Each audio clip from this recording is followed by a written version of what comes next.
On the 9th day of Christmas, For Love of the Mouse gave to me some delicious chocolate Thumbprint cookies.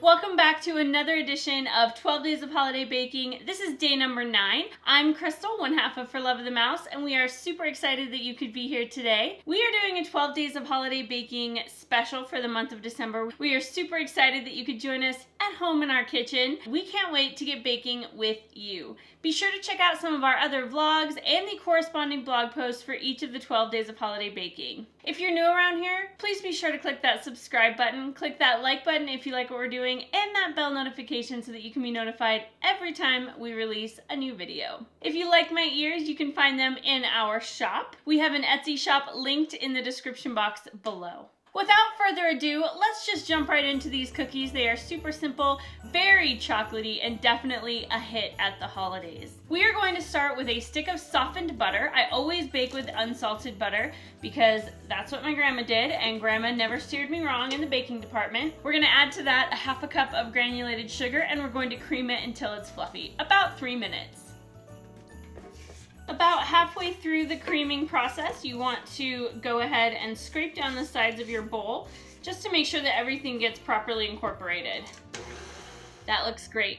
Now we're going to move on to our dry ingredients. For our dry ingredients, we are going to take 1 cup of all-purpose flour. We are going to sift it with the rest of our ingredients. We are also going to take a half a cup plus 2 tablespoons of cocoa powder. Now you're going to hear a lot of people, bakers, tell you that you have to use really high quality cocoa powder that you can't find in the stores, but let me tell you, Hershey's does the trick. Love this cocoa powder. It actually works really, really well. It has great flavor, it has really great richness, so highly recommend that. I'm also going to add a pinch of salt. Salt is a great thing to add to your baked goods because what that's going to do is it's going to offset all of the sweetness, and it's really going to bring out the flavors of whatever it is that you're cooking or baking. So that's why one of the reasons that when you go out to a restaurant, the food tastes so much better is because restaurants know how to salt their food. So we're going to sift that together. You'll notice that you might have some clumps in the bottom. That's okay, we're going to discard those. One of the reasons that we sift our ingredients is to get rid of those clumps so that we have a light, airy flour and whatever other dry ingredients that you're using. That really helps to properly combine those dry ingredients with the wet ingredients and make for a lighter, fluffier baked good. The next thing that we're going to do is I have 1 egg yolk here. I'm going to add that in to our mixer, but you just want to make sure that all of that yolk gets in there. I'm then going to add about 2 to 2.5 teaspoons of vanilla. Even when you're cooking something that's chocolatey, you want to be sure to add that vanilla. It's really going to help bring out the flavor. It's kind of like salt. It really helps bring out the flavor of the cocoa or whatever the strong ingredients are in your baked good. We're going to give this a little mix. That's good. And then next we're going to add about half of our dry ingredients. Mix that on low for just a second.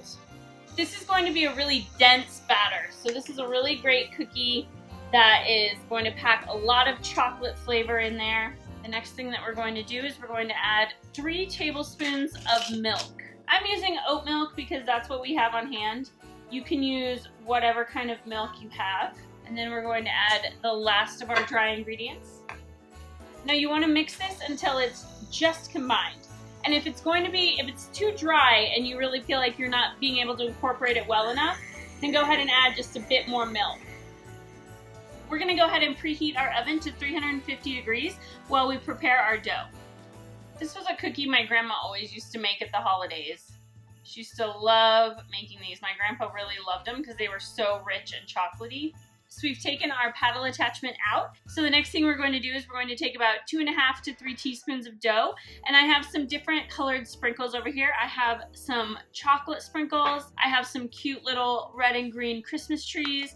And then I have some green holly with some holly berries in there. And we're just going to roll them completely in whichever sprinkle you want to use and set it onto your sheet. You want your balls to be pretty uniform so that they cook pretty uniformly. When we bake them, these keep their shape pretty well, but you really want to coat them with those sprinkles. As you can see, these are completely coated. Now we're going to top these with a couple of different kinds of Hershey Kisses. I have some cherry, chocolate covered cherry ones that have a delicious cherry filling. And then I also have the hot cocoa ones, which have a marshmallow filling.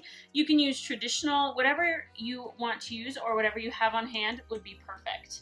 You can also do these with mini peanut butter cups. Those would be great as well. So I'm just going to finish rolling up these dough balls and setting them on our cookie sheet. And we aren't going to add the Hershey Kisses until the very end. When we pull them out of the oven, we're going to let them cool for a few minutes so that when we put the Hershey Kiss on there, it doesn't completely just melt. We want that to have some integrity still. And then once it's cooled slightly, we'll add the Hershey Kisses and press them into the dough. And it creates a thumbprint design, which is why they're called thumbprints. So I'm just going to keep putting these together and then we're going to pop them into the oven.